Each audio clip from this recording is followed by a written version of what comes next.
പിന്നെയുള്ളത് വേറൊരു പ്രശ്നം ടീച്ചേഴ്സ് പറയുന്നുണ്ടല്ലോ, അവർക്ക് ഓർക്കാൻ ബുദ്ധിമുട്ടാണ്.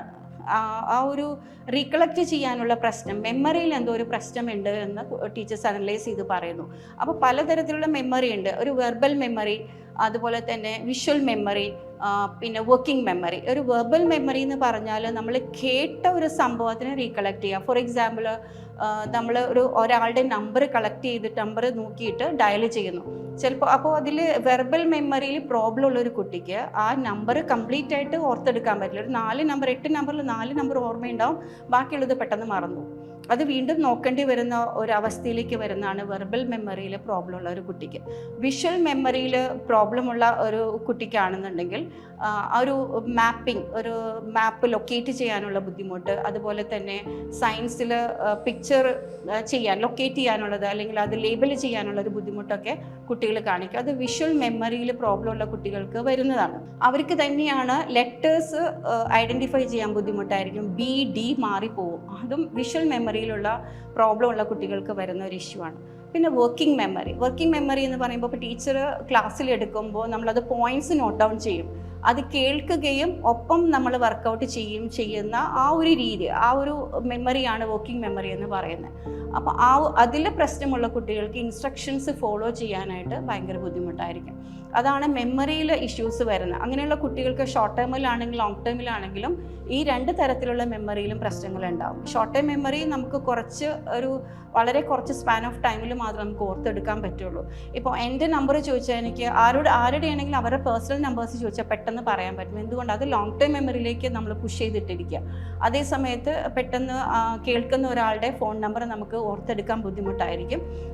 അത് ഷോർട്ട് ടൈം മെമ്മറിയിൽ കിടക്കുന്നുണ്ട്. അപ്പോൾ ഇത്തരത്തിലുള്ള മെമ്മറിയിൽ പ്രോബ്ലം ഉള്ള കുട്ടികളാണ് മറ്റൊരു പ്രശ്നം കണ്ടുവരുന്നത്. പിന്നെയുള്ളത് ഓർഗനൈസേഷനിൽ വരുന്ന ഒരു പ്രോബ്ലമാണ് വരുന്നത്. അങ്ങനെയുള്ള കുട്ടികൾക്ക് അവർക്ക് പെട്ടെന്ന് എന്താ പറയുക, റിയാക്ട് ചെയ്യും, വളരെ പെട്ടെന്ന് റിയാക്ട് ചെയ്യുന്നതായിരിക്കും, പേഷ്യൻസ് കുറവായിരിക്കും.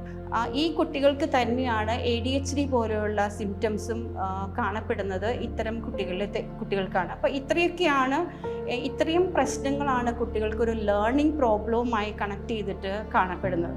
അപ്പോൾ അതെന്താണെന്ന് അനലൈസ് ചെയ്താൽ മാത്രമാണ് നമുക്ക് അതിനനുസരിച്ചിട്ടുള്ള ഒരു റെമഡി അല്ലെങ്കിൽ ഒരു സപ്പോർട്ട് കൊടുക്കാൻ സാധിക്കുക. അപ്പോൾ അത്തരം കുട്ടികൾക്ക് വേണ്ടിയിട്ടാണ് നമ്മുടെ മിറാക്കിളിൽ ഒരു ലേണിംഗ് സപ്പോർട്ട് പ്രോഗ്രാം നമ്മൾ കണ്ടക്ട് ചെയ്ത് നടക്കുന്നത്.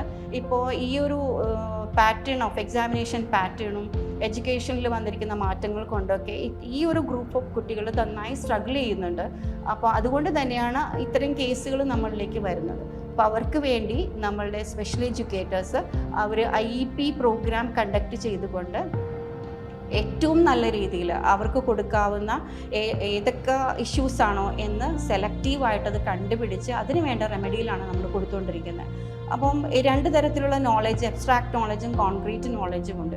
ഇതിൽ അബ്സ്ട്രാക്ട് നോളജ് ഈ കുട്ടികൾക്ക് ഡൈജസ്റ്റ് ചെയ്യാൻ ഭയങ്കര ബുദ്ധിമുട്ടായിരിക്കും. അപ്പോൾ അങ്ങനെയുള്ള ഒരു കുട്ടിക്ക് നമ്മൾ എപ്പോഴും കോൺക്രീറ്റ് ആയിട്ട്, അതായത് കണ്ട് മനസ്സിലാക്കി പഠിക്കുന്ന രൂപത്തിലുള്ള ടീച്ചിങ് എയ്ഡുകൾ കൊടുത്തിട്ടും അതിൻ്റെ എക്സ്പോഷർ കൊടുത്തിട്ടുമാണ് നമ്മളിങ്ങനെയുള്ള കുട്ടികൾക്ക് വേണ്ടിയിട്ടുള്ള റെമഡികൾ കൊടുക്കുന്നത്. ഫോർ എക്സാമ്പിൾ, വാട്ടർഫോൾ എങ്ങനെ ഉണ്ടാക്കുന്നു എന്ന് ചോദിച്ചാൽ ഒരു ലെക്ചറിങ് കൊണ്ട് അവർക്ക് മനസ്സിലാവില്ല.